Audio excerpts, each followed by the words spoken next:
guys, it's July the 17th, 2024. Hope everybody's having a wonderful day so far today.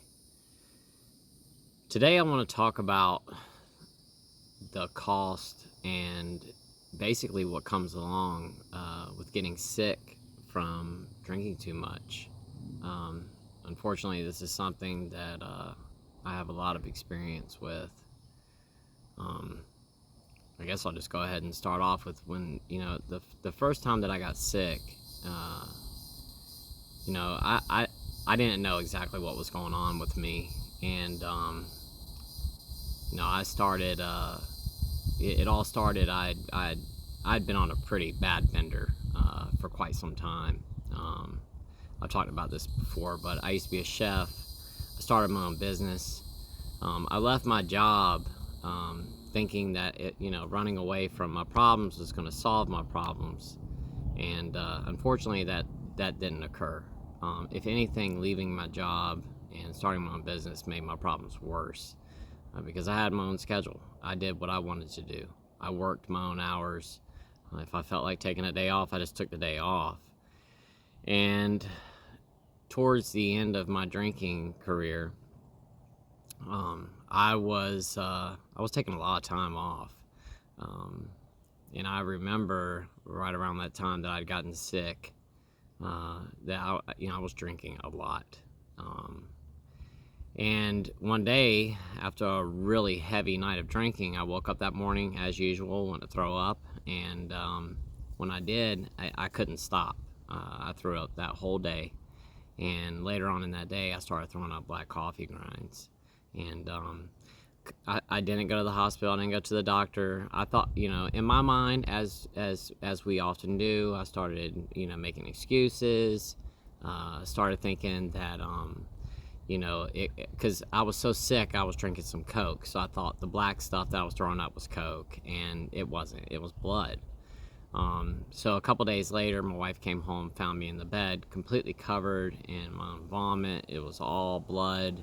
And I went to the hospital, and after going to the hospital, I stayed there for 2 weeks. I got out of the hospital after that 2-week period of time, and started going to my doctors and all that kind of stuff. And they had basically told me that I had pancreatitis, and my liver really wasn't brought into question at that point in time. I thought my liver was okay. They told me that, my liver enzymes were elevated. I had done some damage to my liver, but, they didn't tell me I had cirrhosis at that point. But I went to the hospital, was in there for over 2 weeks. That first time, got out of the hospital, spent the next 4 months trying to relearn my life. It's the first time I've been sober for that length of time. And I was working a lot, and I ended up getting sick again in September of 2022. It was only a couple months after. It was right at the end of September, but only a few months after that period of time, the first time I'd gotten sick, and ended up back in the hospital again, the same hospital I'd gone to the first time, and this time I was throwing up blood again. I was in the middle of pancreatitis. I had a whole lot of other problems going on. I started to collect fluid in my stomach, and I had collected fluid in my stomach the first time too, but this time it got really bad. They had to do a paracentesis at the hospital. That was the first time that I had an endoscopy done, and when I woke up, the doctor told me that my stomach looked like hamburger meat. And that was when they told me basically to go ahead and go home, and that I had maybe a year left to live, and that I had cirrhosis. But the point of this video today is like, how much did all this stuff cost?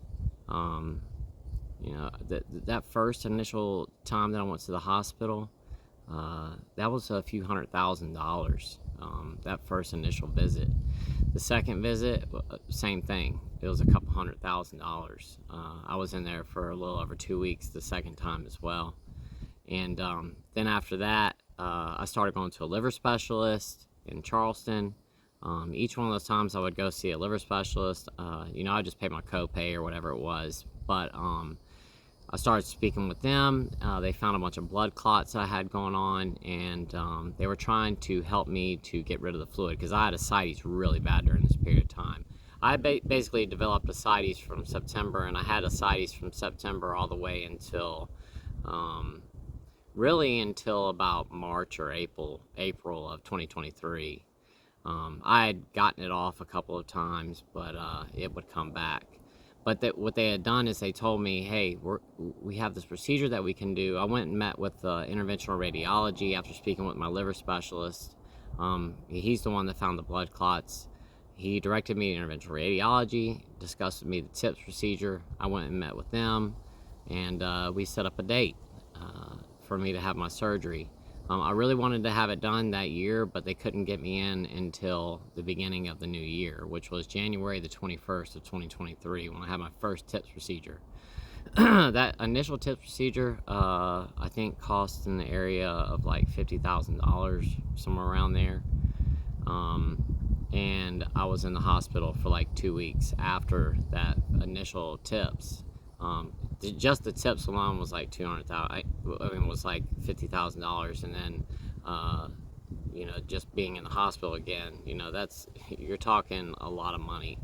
I don't know exactly how much it was for that hospital visit, but I would imagine that it was somewhere around $150,000-$200,000 for that period of time that I was in the hospital after that initial TIPS procedure, which was a failed attempt. They couldn't break through the blood clot that I had. Another thing too about this as well is that when you end up with cirrhosis or any of that kind of stuff, they're most likely going to put you on 2 medications. One of them is called lactulose, and that helps to get rid of the ammonia in your body. That's relatively cheap. It really doesn't cost that much. Now, lactulose is disgusting. It's basically just a syrup that you have to drink. It's just like corn syrup, basically. And you have to drink like a 2-ounce shot of it. And it's a laxative as well, so it's going to make you go to the bathroom. It's just really nasty stuff. But another medication that they put you on is called Xifaxan. And the Xifaxan works for the same thing to help to get rid of the ammonia. If you're having encephalopathy or anything like that, I was having some encephalopathy during that period of time, so they put me on the Xifaxan. The Xifaxan alone is like $2,000 a month for the prescription. Now, one thing about that is that if you don't have health insurance or you can't afford it, you can contact the company directly, and they'll work with you and help you to get the prices down. But the Xifaxan, and luckily I'd hit my deductible. For that previous year, I'd already hit my deductible because I was prescribed Xifaxan after I'd gotten out of the hospital in Columbia, South Carolina, in October of 2022. I'd already hit my deductible, so I was getting my Xifaxan. It was covered under my insurance, but going into the new year, that wasn't the case. I got a phone call from I think it was one of the pharmacies because you have to special order Xifaxan. You just can't go to your local pharmacy. If you can, that's awesome, but I couldn't. I had to get it ordered. It was sent to my house. And I got a phone call at the beginning of that year, and they're like, hey, just want to let you know that it's a new year. You have not hit your deductible for this year, and your next group of medication that we're going to be sending you is going to cost you like $1,000 or something like that after insurance. And we had to pay for that. The Xifaxan is not cheap at all by any means. Now, I went and had my procedure done, that TIPS procedure, which right after that, I hit my deductible again, and then my medication was covered after that. But if if you didn't have a surgery, you hadn't hit your deductible, or if you don't have insurance, the Xifaxan is not cheap. That alone, even if you get a deal on it and, they help you with it, you're still looking at a large sum of money every single year that you're going to be spending on the Xifaxan alone. And, once again, that is not a cheap medication. Now, after that initial TIPS procedure, they told me basically that was it. They weren't going to retry. I spoke to the liver transplant team because they were discussing some other options that they could do. They said it's a no-go. They weren't going to do a liver transplant. They also said there were some other options they were going to try, but the liver transplant team, they're the ones that do these other options that they were discussing with me. Liver transplant team said, no, we're not going to try. So I left that hospital basically with no hope in sight, and the basic understanding that, at some point I was going to end up with a total blockage, because I had grown a bunch of capillaries around that blockage in my portal vein that were kind of growing around it, that was allowing for some blood flow to occur, but they just could not break through that blood clot. So, I just had the idea that at some point, my doctor told me, at some point those capillaries are going to clog, and that's pretty much going to be it once it gets to that point. So I just went on living my life with the thought in mind that at some point this is going to be a serious problem, but I'm just going to live my life out the best that I can. And I received a phone call in May of 2023, and it was that same doctor who performed that surgery on me, and he said, "I want you to come back down here. I need to speak with you." So I went down there, spoke with him, and he said, "I'm leaving the hospital. I've already given my notice. I'm actually, this is like my last day here, and the rest of my time is all paid vacation. It's all PTO." He said, "But I'm willing to come back off of my vacation and do this surgery to help you out, because I really would like to try this again." And he said, "But I know you need to think about it, so I'm gonna give you a couple days to think about this, but I need you to get back with me." I went home, thought about it, and decided I wanted to try again. Went back again, had another TIPS procedure. At that time, it was successful. They had closed the whole operating room down that day. I was the only patient. There were a lot of people in there. That doctor had come in off his time off to do the procedure for me. I'm really lucky to be here right now. I mean, I really am. And that second procedure, that one was rather expensive as well. I think because I haven't seen the bill broken down, but I know that visit right there was like $200,000. I was in the hospital again for just a little over 2 weeks during that period of time while I was recovering. And another thing that happened as well too is that I had the TIPS procedure done that day. I was in surgery for like 10 or 12 hours. It was a long time. And the next day, I woke up out of surgery.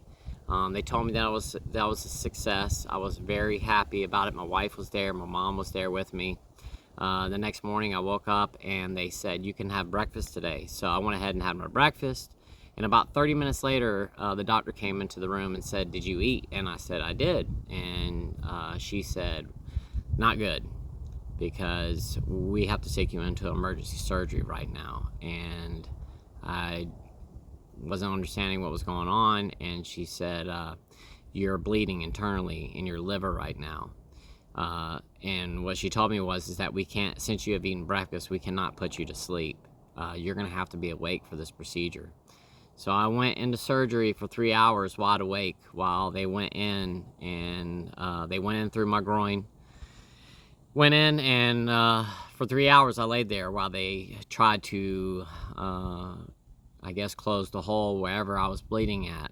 They were putting some kind of like coil in there, and I could feel them inside of my liver moving around. And the thing that was really scary about it is while I was laying there watching this whole thing go down, there was a doctor that was training, that was doing the surgery. So it was I don't know what they call him, but it was a doctor that was in training that was performing this surgery. I have no idea how many surgeries he performed, but there was another senior doctor that was standing beside him that was much older, that was basically walking him through the steps on what to do.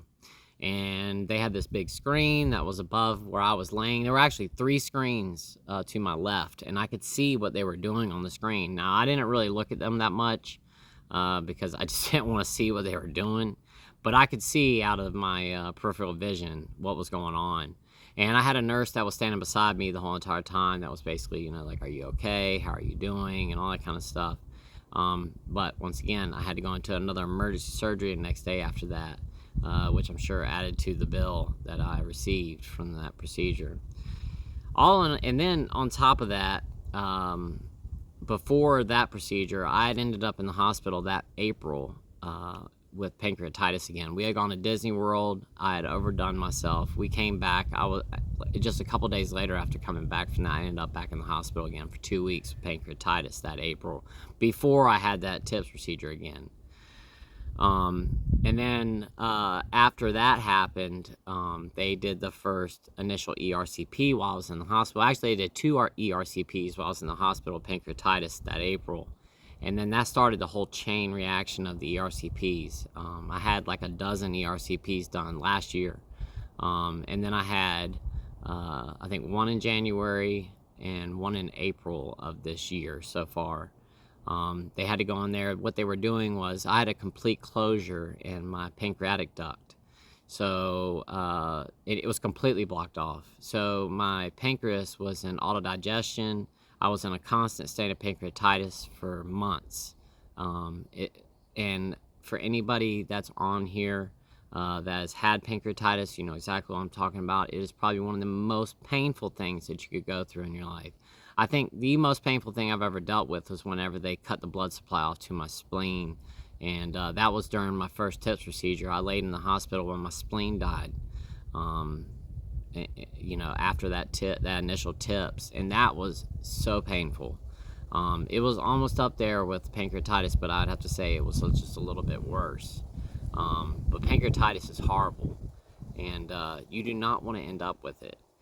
After I had gotten pancreatitis and was diagnosed with it, I realized that I'd had pancreatitis so many times before. And I would say at least 10 times or a dozen times I'd had pancreatitis before I was actually diagnosed with pancreatitis, which tells me why I ended up with chronic pancreatitis, because I had gotten pancreatitis so many times and was never treated for it.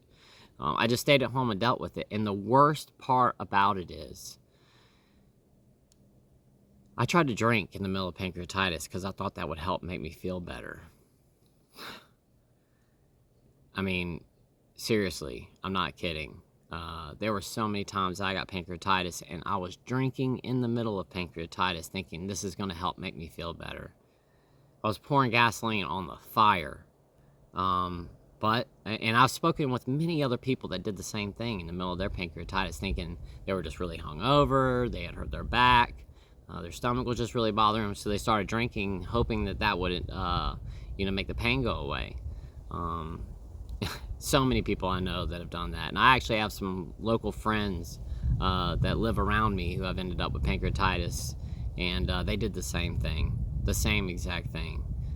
Tried drinking in the middle of pancreatitis, which is just horrible. You do not want to do that. You're actually not even supposed to eat or drink anything in the middle of pancreatitis, especially not alcohol. Your pancreas is already agitated, and then you're adding more and more alcohol on top of it. It's just not a good situation. But all in all, I would have to say that probably over $1 million worth of medical bills that I've accrued over this period of time. Each one of the ERCPs, they cost about anywhere from like $15,000 to $25,000 per ERCP.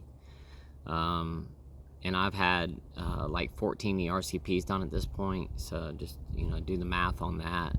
Not including, I've spent over 2.5 months in the hospital from each one of my stays that I've been in there. And you guys know how much it costs just to go to the hospital for one day. I mean, it's not cheap. Not to mention all the MRIs that I've had to have done, and I can't even count how many MRIs I've had done. I mean, I have no idea. Probably somewhere around 30, something like that. CAT scans, MRIs, sonograms that have been done on me, lab work. It's like every day I get some new bill from some place. I have no idea, some lab or some doctor that I didn't even know that I even saw. It's like every day I get a different doctor's bill. You do not want to end up with all these doctor bills like that I have. I've got creditors calling me every other day and we're paying what we can. I've worked out payment plans with some of the hospitals and some of the stuff, but you can only do but so much. And it's not a fun thing to have to deal with, especially when you've got creditors calling you. And I'm not looking for sympathy here. Actually, one of the subscribers asked me to talk about this today. And that's what I'm talking about it. And the reason I'm talking about this and telling you how much it costs, because this specific person asked me to speak about it, and I figured, why not? If anything would be a deterrent from drinking is knowing how much all this stuff costs if you get sick from drinking. It's not cheap. And not including the amount of money that you're going to spend ending up in the hospital like that, and all the stuff you're going to go through, because trust me, you're going to want to live if something like that happens. You know, you're going to do everything in your power to stay alive. You know, not only just the money, but the time that's wasted. I can't tell you how much time I've spent going back and forth to doctor's offices. Because anytime I go to the doctor now for any of this kind of stuff, I have to drive all the way to Charleston. It's almost a 3-hour drive for me to get down there. Sometimes a little bit longer depending on traffic. So, you know, driving back and forth to Charleston, getting hotel rooms because, you know, I have an appointment super early in the morning, and we just don't want to have to wake up at 3 a.m. to drive down there. Not to mention, a lot of the times when I have procedures, I'm not allowed to eat or drink anything, you know, the night before. And the last thing I want to do is be in the middle of a fast in the car driving down there. So, you know, the hotel rooms, getting food while you're there, the gas that is spent, the miles on your car, the amount of time that you're spending at doctor's appointments. And you know, and a lot of this stuff too, you have to go get MRIs done before they do these procedures. Those MRIs are like 10 grand a piece or something like that. They're not cheap for an MRI. You know, you gotta get an MRI or a CAT scan done each time you get one of these ERCPs done. They need to be able to see what's going on before you go into the office.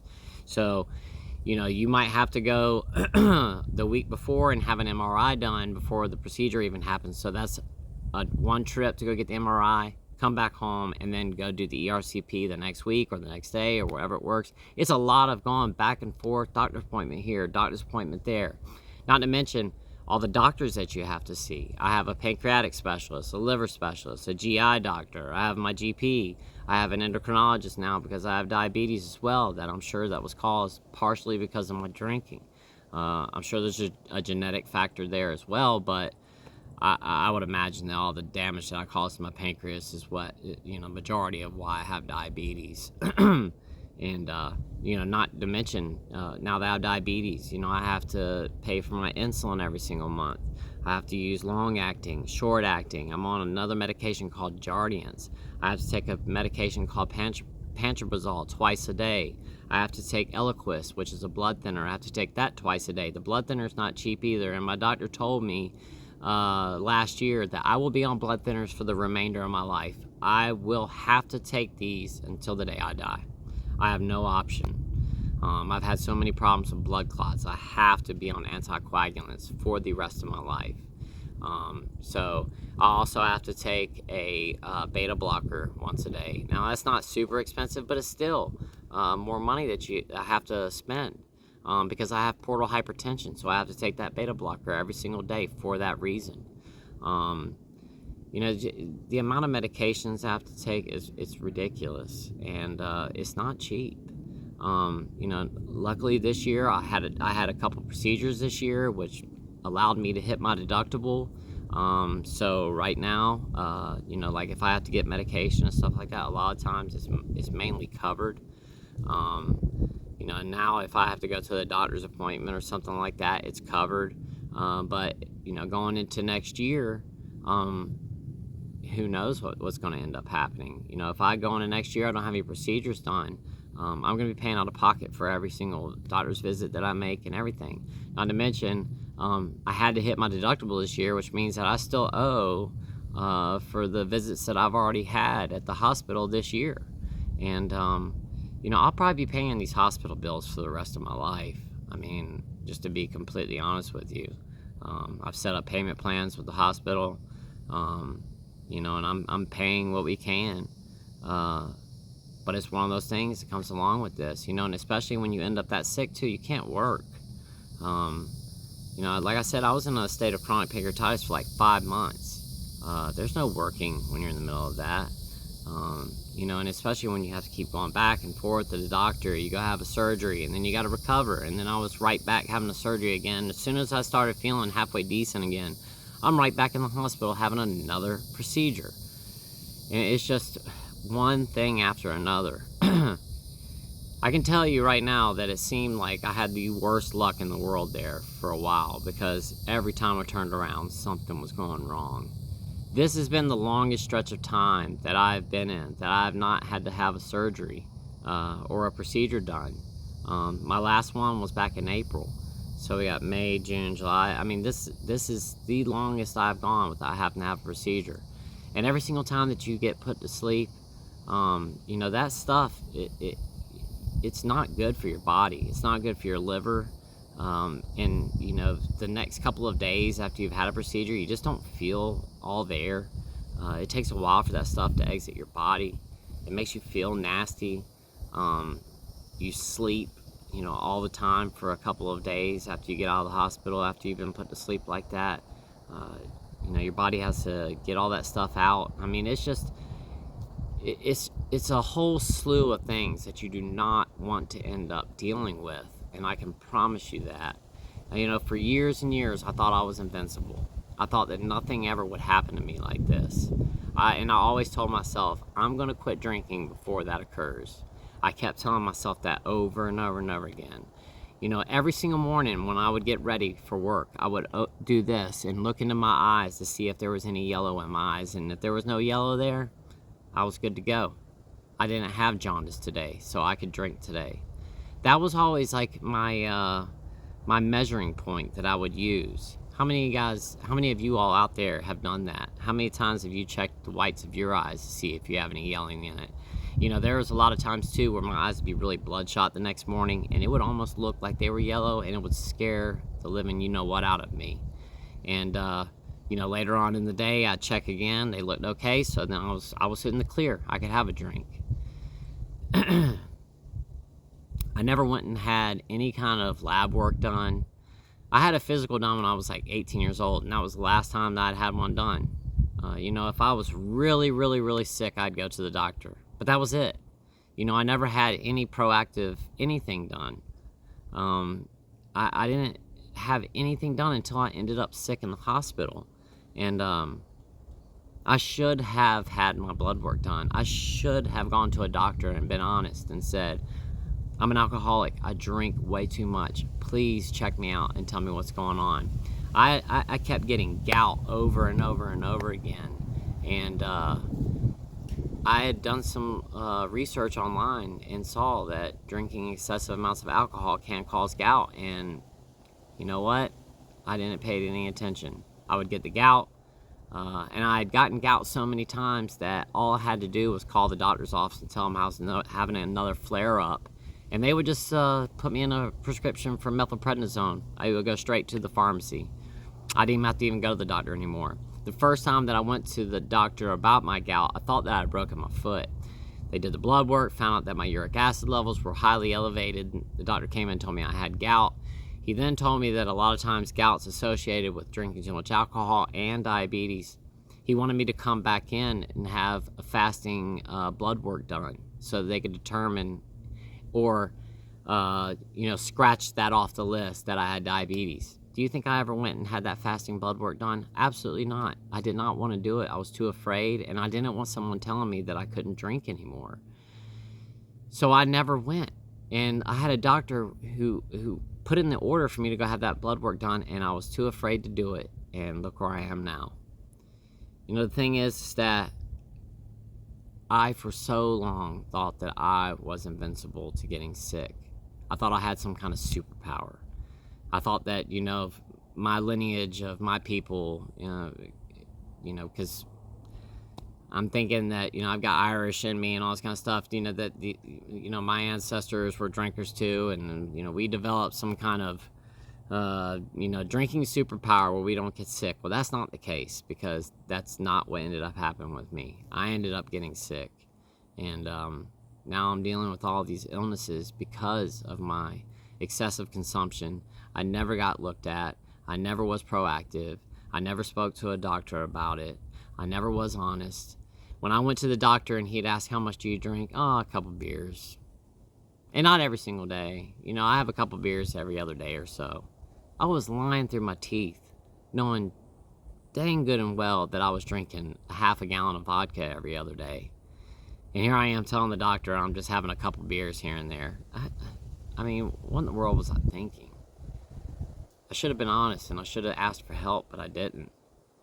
And the point of today's video is that you do not want to end up, one, with pancreatitis. You do not want to get pancreatitis. I can promise you, it is horrible. Anybody who's had pancreatitis on here, please throw it in the comments and let everybody know how painful pancreatitis is. Not to mention how painful pancreatitis is, but the fact that you can't eat or drink for like a whole week after you end up in the hospital with it. They put you on pancreatic rest. They do not allow you to have anything to eat or drink.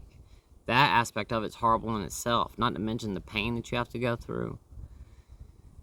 And then on top of it, now you've got all these hospital bills that you're going to be dealing with. I mean, do you really want to deal with that? And not to mention the cirrhosis. You know, once you end up with cirrhosis, there's no coming back. Once you get that scar tissue on your liver, there's no return. It doesn't go away. It's there forever. And you're going to have to constantly worry about that every single day when I wake up. I thank God that I don't have ascites today. And I'm just like, man, at least I don't have that today. Because I remember when I had it, it was one of the most embarrassing and horrible things I've ever gone through in my life. The amount of pain that ascites puts on your back, the pressure on your stomach, I mean, it's completely horrible. I just can't stress enough how bad having ascites is, and how bad having pancreatitis is. And not to mention having cirrhosis. You do not want to end up with it. So please heed my warning and listen to what I'm saying to you today. That if you are thinking about having that drink, you know, you're pacing around thinking about it, and just for today, don't do it. Just don't do it. It's not worth it. If you've stopped and you've got some time on your belt, or you're considering it, this is the best thing that you've done.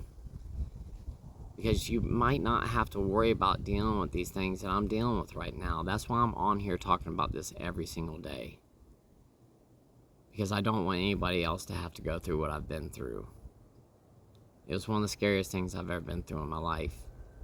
And I can tell you, I do not like going to the doctor. I do not like going and having surgeries done. I do not like spending time in the hospital. I'd rather be home. I do not want to deal with that stuff. The amount of trauma that I've been through, going through all that kind of stuff, I can't begin to explain to you. And I'm still trying to deal with, you know, the repercussions of that stuff. I've still got some problems because of it. You know, I'm still afraid when I go to the hospital. Very afraid when I go. And like I said, you don't want to end up with the amount of medical bills that I have right now. You just don't. You just really do not. It's not cheap. And not to mention, a lot of hospitals are just not equipped to deal with that kind of stuff. You're probably going to end up traveling far distances to go to see these specialists and these doctors.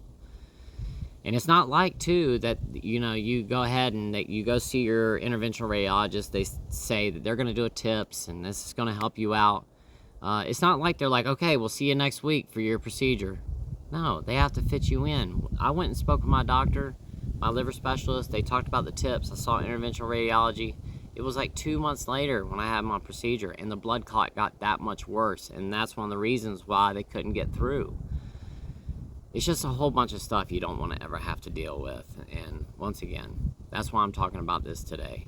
So, thank you so much for watching today's video. I really do appreciate it. And like I said, if you're thinking about it, just don't. Don't worry about it. You might get, you know, a couple hours of pleasure out of having a couple beers or a couple mixed drinks. But I promise you that tomorrow you're not going to be happy with that decision. You're going to regret it. You're going to be ashamed. You're going to feel bad about it. You're going to feel guilty. Just don't. And tomorrow you'll wake up feeling good. And you're going to be happy that you did not indulge and that you made the right decision. I can promise you that. So, with that said, guys, I'm going to go ahead and hop off of here for today. I love you guys so much. And until tomorrow, I will see y'all then. Y'all have a great day.